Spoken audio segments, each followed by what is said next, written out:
beginning, and you just say like, it was a 4th grader, it's a 10th grader, do you start at there, or should you kind of go back a little bit? If you have students that haven't done that? Yeah, like they didn't, like, Yes. they started from the 1st grade, I see, 2nd, Yes. 3rd, okay. Because what I'm giving you is a chronological look at how the brain expands as it relates to knowing. Okay? And that becomes very important in terms of the development of the program that you have. But now let me tell you this, in all of these social studies areas, when it comes to language arts, that's where you have books that apply to that particular topic. See, we have children. Yeah, we have children who read books that has nothing to do with, let's say they're studying, let's say you're looking at Native American history. But they got books that have nothing to do with Native American history. You should be reading books that complement the social studies theme. As you're reading. So if we have reading log every day. Yes. So if we're doing something Yes. in social study, your reading log book should relate to what we're studying. To that particular theme in social studies, every grade. Okay. Yeah. Every grade. From about me, your library should be filled about books about me. Right. In the 1st grade, everything about family. So your reading material complements, and so what you're doing is you're immersing a child in a concept, not a subject. So their neurons are connected differently because they're always going down into the process. You know, I want to show you something. Can I do something on the board for a minute? You know, because I want to show you what I'm talking about with this. And mathematics, everything in mathematics is going to deal with that theme in Native American history. How do you do that with math? Well, you can do it in a number of ways, and whatever you're teaching in math, whether you're dealing with numeration, or whether you're dealing with formulas or whatever it is, it's always related. If you're dealing with word problems, you're dealing with Native American word problems that would be asking the same question. So if we're doing just like algebraic formulas. Well, algebra, you're Or dealing with fractions. Ma'at. Okay. You introduce Ma'at. Ma'at is algebra, and the equal sign is balance, which is Ma'at.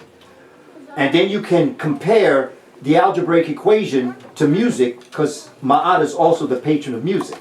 She represents harmony, balance, reciprocity. You can take Ma'at and teach governance. She's the scales of balance. So there are ways that you can take math and put it right into the subject area that may not follow that social studies curriculum, but it does apply to the math that you're teaching. You see, if you put 4 quarters on one side of a scale, how many nickels do you have to put on the other side for it to balance? Oh, I like that. I like that. No, how many? Do you know? 5. Oh, see? 5. Nickels are heavier, but. 5. Right, Okay? I'm going to give you a new number system. Right now, I don't want you to write this down.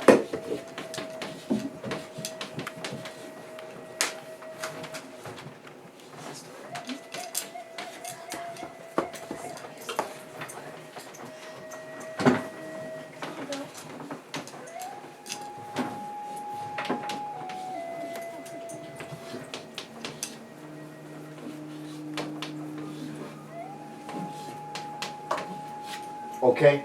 Now, I can't do it the way I normally do it in class. Normally, I would ask you, I want you to write the number 281 in this new numbers. Okay? But now what I would do is I would erase it. And everybody would say, oh, come on, man, I need more time to be able to get those numbers. And so, okay, then I would show it again. And then I would take it down. Now, for people who have photographic memories, you have no problem. But for most of us, we would not be able to do that. But my question to you as it relates to the African situation is what would happen if I had given it to you like this?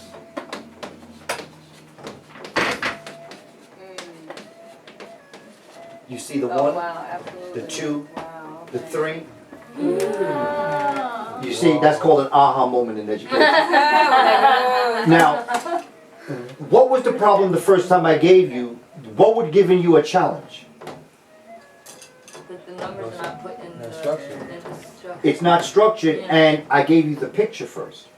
You see, what Africans had, they had the whole picture because they were here from the very beginning of what wisdom and knowledge is. What Eurasians did is they never understood it, so they had to break it apart. And they teach subjects. There's mathematics, there's physical education, there's chemistry. Okay, all these areas are different subjects that we teach. African conceptual understanding is here you have to go to the part, you have to remember the part to draw back the answer. Here you just got to pull forward the picture and you can pull the part out of the picture. So like Africans talk from a big picture. They taught from a picture, so therefore when I say to you, social studies is the picture, but the subject areas are the parts of the picture. Yeah. So that when you're structuring your first grade class and you're dealing with families, everything dealing with science has to do with family. Yeah. All the books that you read have to do with family. So spelling words, vocabulary. Vocabulary all have to deal with the themes. In fact, you should pull the words out of your social studies book as it relates to your vocabulary. And then you need a thesaurus that will give you more words that mean the same thing. You see, that's what I wanted to show you just to get a sense of what I'm talking about. Social studies becomes the tic-tac-toe design. But the subject areas, when we talked about the math and the science and the technology, when we're talking about the performing arts and the creative arts, you know, in art class you do Native American designs. You draw Native American pictures. And of course I'm talking about the African Native Americans, the first Americans. But this is what I'm talking about in terms of structure. Make sense to you, my That was sister? lovely. That was Yeah. that was so Okay. dope. That Yeah. was so lovely. So social studies is the matrix. Yeah, social studies is the paradigm. That is the tic-tac-toe design, and inside of that, but you see, here's the challenge. What I am saying is that what I do is I come back and we flesh out the curriculum. Okay? And we have an interactive, so when brother is asking, where do we go from here? This is what I did yesterday and what I'm going to do on the 12th. Yesterday what we did is we opened up, and what did we talk about? What was the first part of our conversation? Yeah, Melanin, right? Yes. Which is the subject area. Then when I came back, what did we do? Talk about homeschooling. Talking about homeschooling and education. When I come back on the, Oh, yeah. and I tried to connect the two. Yeah. When I come back on the 12th, what are we going to talk about? Homeschooling. No, the first part, brother. The first part that you said, can you do this? Oh, Oh, the Matrix. No, who we talking about? Oh, Malcolm. He- Oh, Malcolm. Malcolm. Yeah. A man that mastered what we talked about yesterday. And then what are we going to do after that? From Malcolm, we're going to talk about multiple intelligence and We- African mind, right? We're going to place Malcolm into that multiple intelligences and educational piece. Now, from those four lectures is going to come, the next visit is going to be, now that you have that 4-part series, 2 yesterday, 2 to 12, now what we do is we actually go into the curriculum, and I'll say to you, pick something you'd like to teach. You might say, I'd like to do something on melanin. And then when I come in, we're going to take all of the different subject areas, and we're going to create maybe a 15, maybe 16 class that you can implement immediately as it relates to melanin. Or you might want to do Shabaka Stone, or you might want to do Dogon, or you might want to do the African presence in America. Whatever the topic is, that becomes the tic-tac-toe structure. And the subject areas fit inside that structure. So the Moors, everything, the Moors become the picture, the math, the science, and all that go into that, and you study those subject areas according to the geography of the Moors, the history of the Moors, the math of the Moors, the music of the Moors. But it's conceptual thinking, which means that we got to rewire our neurons. And we have to begin to think of tic-tac-toe, whole picture, as opposed to parts. Yeah, and you get, instead of getting locked into these That's channels it. of, you know, because what I would say is so funny. I went through school and right or whatever, I struggled with school just in terms of my interest level. And then I didn't finish college, and then I got a job. When I got a job, everything started to click. Everything that I wasn't interested in school, I was like, oh, that's why I was learning that. That's why this comes into play, because I had purpose. Right. So it seems like kind of like you give it your structure and the learning That's around it. a purpose. The Moors said, if you cannot do something with what you just learned, you wasted your time learning. Everything that you learn, you should be able to do something with that. You should be able to apply it, everything. Otherwise, it's a waste. Please. So is algebra necessary? Yes, it is. And the reason why is like this. Here's algebra. Well, let's start in the beginning. What's the first thing you learn in math? Numbers. That's it, numbers. That's good, you know, when I do that with adults, a lot of times they don't have that answer right. But you see I again, forgot about the beginning. So it's 2:20 now, right? Numbers. If we go through this lesson and then maybe yeah, then I'm done. and then come back And then we can spend come like back 20 and do it. minutes on Yeah. on how we can kind of work. Yeah, and I think that if, yeah. Yeah. Okay, after you learn numbers, So, I see. then you learn,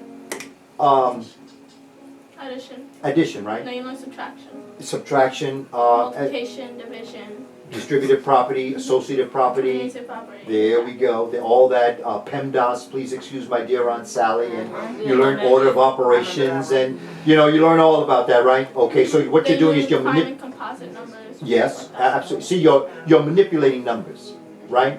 Now, when you get to algebra, everything that you've learned before, you now apply, but you do one thing. Now you search for the unknown, which Search is, for X.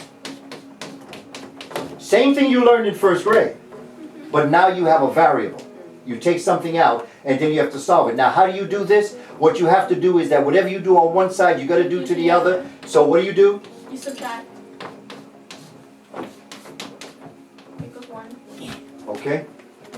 That's algebra. All algebra is everything you've learned, now you're gonna start taking stuff away, and you're gonna have to search for the unknown. So it's the unraveling of the mind that now is taking everything it knew, and now it's saying there's something I don't know, but now I gotta come to the same answer I did anyway. This equals, in art class, that represents the nose. Because if you draw a picture and the nose, if the right side equals the left side, the nose is the equal sign. Ah, You see? let's go. I mean, this is how, this unravels. And of course, now after you find this out, the unknown, now you can go around the earth and now you can look for something. So what do? You then study what? No. The measurement of the earth. Oh, she didn't like geometry. I don't. Geometry. But you see, all you're doing is taking everything that you learned and now you're studying to measure the earth. Now when you measure the earth, you're going to figure out that there's one shape that dominates the cosmos. Sphere, remember you? Oh, the triangle. That's why you're going to study Trigonometry. the measurement of the triangle. And that's what trigonometry. And then when you learn that, all you're going to do is take everything you learn and you're going to start to calculate, which is called, Calculus. see, they didn't teach me that. I wish I had known this back I then. didn't get all. Because every step Yeah, leads to the next. Right. Every step leads to the next step. It's a natural, it's like walking Yeah. left foot in front of right. It's just a natural progression. And it is really so sad when I think of science and math because it's so beautiful. Right? Yes. Math and science is so beautiful. I mean, it's just, everything is right. In fact, science codifies and writes the laws of what the spirit will never know. Spirit is unseen science, and science is seen spirituality. It's two sides of the same coin. Two sides, one side leather, one side suede. Sacred, I call it soul science. It's such a beautiful thing. Science answers all the questions that the soul is seeking.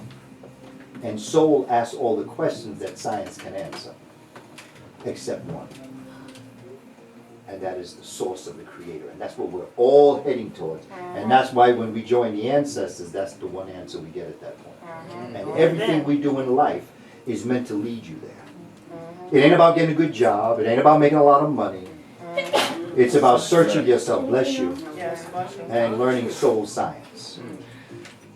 That's a perfect segue to go eat. That Hotep. I saw your hand up. Do you have a question or a comment? Yeah, I thought I saw your hand up just before you sneezed. Oh, no.